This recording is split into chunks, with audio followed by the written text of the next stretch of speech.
Guys, na medyo malambot na siya, nagdagdag lang ako ng konting tubig para ilalagay ko na itong talong. Wait lang. So, okay na guys. Mamaya pagpapalitin ko sila nito. Kasi magpiprito tayo eh. So, okay na guys. Pinagpalit ko na. Nagsalang na ako dito para makapagprito na tayo. Nagyaya na pala akong mantika. Wait lang. Okay na guys. Nakapagsalang na tayo. Sabay-sabay sila ulit, di ba? Kasi may ginagawa pa ako eh.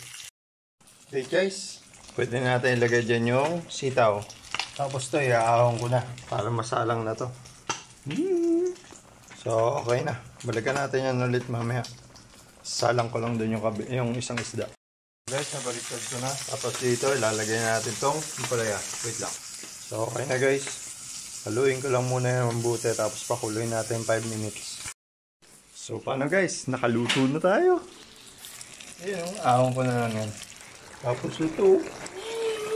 Yummy! Kaya tara, kain tayo.